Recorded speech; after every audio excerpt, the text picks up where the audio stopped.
Santapan Harian, Rabu, 10 Februari 2021.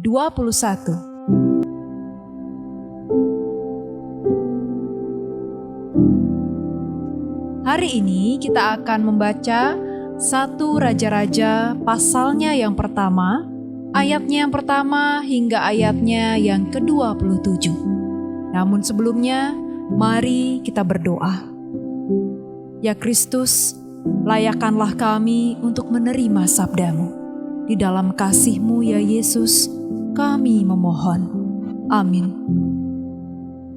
1 Raja-Raja 1 ayat 1 sampai 27. Raja Daud telah tua dan lanjut umurnya, dan biarpun ia diselimuti, badannya tetap dingin. Lalu para pegawainya berkata kepadanya, "Hendaklah dicari bagi tuanku raja seorang perawan yang muda untuk melayani dan merawat raja.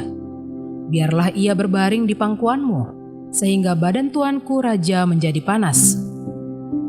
Maka di seluruh daerah Israel dicarilah seorang gadis yang cantik, dan didapatlah Abisak, gadis Sunem, lalu dibawa kepada raja. Gadis itu amat cantik, dan ia menjadi perawat raja dan melayani dia. Tetapi raja tidak bersetubuh dengan dia. Lalu Adonia, anak Hagit, meninggikan diri dengan berkata, "Aku ini mau menjadi raja." Ia melengkapi dirinya dengan kereta-kereta dan orang-orang berkuda, serta 50 orang yang berlari di depannya.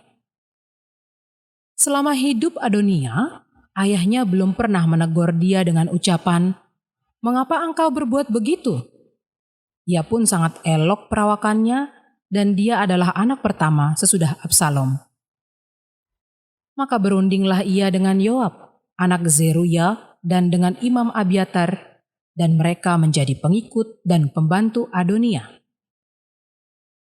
Tetapi Imam Zadok dan Benaya bin Yoyada dan Nabi Nathan dan Simei dan Rei dan para pahlawan Daud tidak memihak kepada Adonia.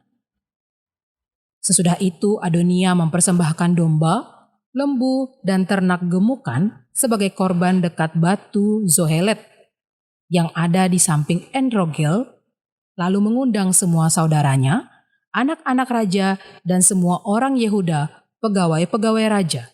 Tetapi Nabi Nathan dan Benaya dan para pahlawan dan Salomo adiknya tidak diundangnya.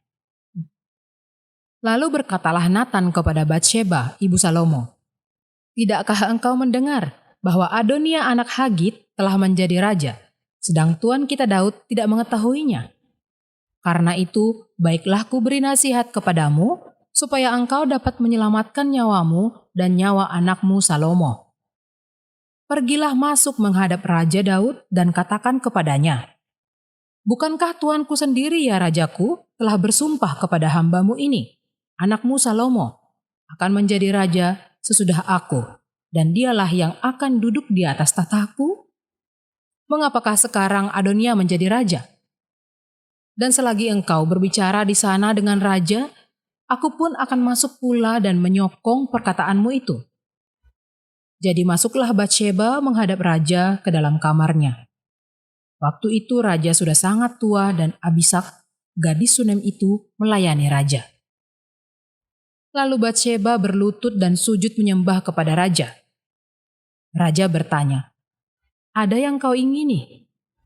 Lalu perempuan itu berkata kepadanya, 'Tuanku sendiri telah bersumpah demi Tuhan Allahmu kepada hambamu ini, anakmu Salomo akan menjadi raja sesudah aku, dan ia akan duduk di atas tahtaku. Tetapi sekarang, lihatlah, Adonia telah menjadi raja, sedang tuanku raja sendiri tidak mengetahuinya.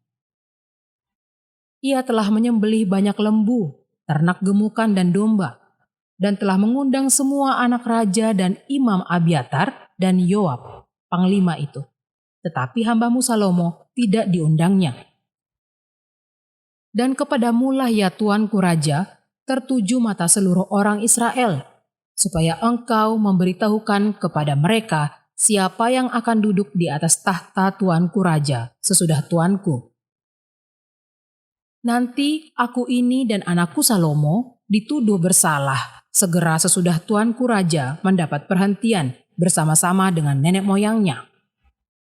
Selagi Batsheba berbicara dengan raja, datanglah Nabi Natan. Diberitahukan kepada raja, "Itu ada Nabi Natan." Masuklah ia menghadap raja, lalu sujud menyembah kepada raja dengan mukanya sampai ke tanah.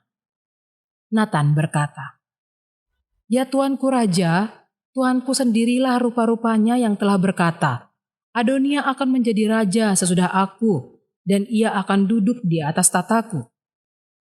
Sebab pada hari ini telah menyembelih banyak lembu, ternak gemukan, dan domba.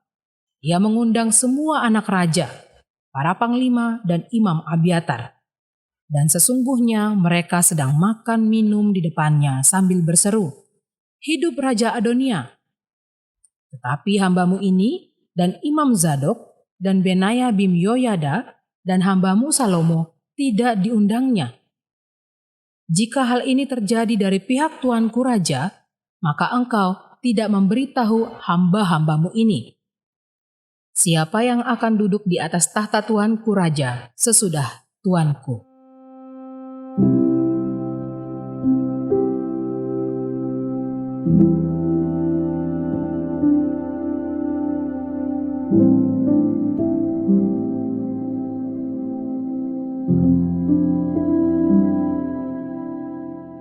Sahabat santapan harian, orang tua seringkali kewalahan menghadapi kenakalan anaknya. Demikian pula dengan Raja Daud. Dia juga kewalahan menangani kenakalan Adonia, anaknya. Namun demikian, Raja Daud mendengarkan peringatan Allah yang disampaikan melalui Nabi Natan sehingga tahta kerajaan Israel selamat. Selama hidup Adonia, ayahnya belum pernah menegur kelakuannya. Adonia tampaknya tumbuh menjadi anak yang mengambil keputusan sekehendak hatinya dan kurang menghormati ayahnya.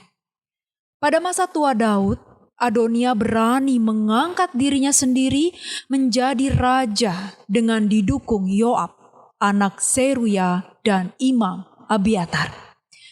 Namun demikian, Tuhan menolong Daud melalui Nabi Natan.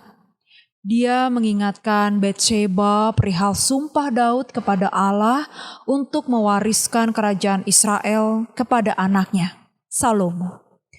Batsheba kemudian mengingatkan Daud perihal sumpahnya itu.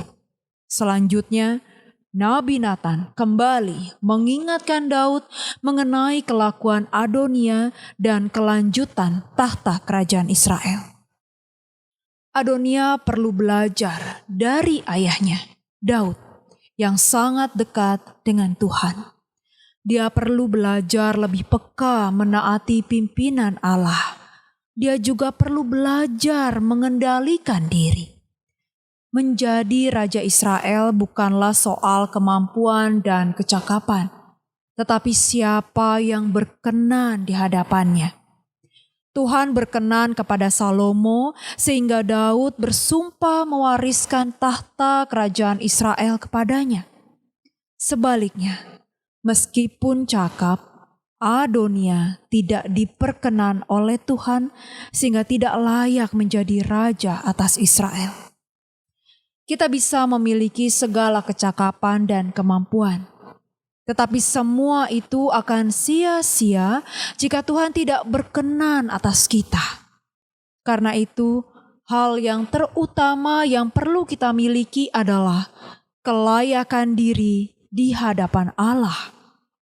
Oleh karena kita berdosa, kita perlu terus membangun relasi dengan Allah dan sesama, agar memiliki kepekaan terhadap pimpinan Tuhan di dalam hidup kita. Dengan mengakui dosa-dosa kita, hidup kita menjadi berkenan di hadapan Allah. Mari kita datang kepadanya sebelum mengambil keputusan penting di dalam hidup kita. Mari kita berdoa. Menyadari kelemahan dan kerapuhan diri kami berjanji untuk senantiasa menjalin relasi yang erat denganmu, ya Kristus.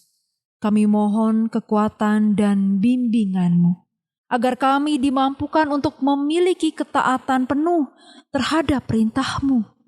Dengan demikian, kami dapat menjalani kehidupan di dunia ini seturut dengan kehendak-Mu. Di dalam damai-Mu ya Kristus, kami berdoa. Amin.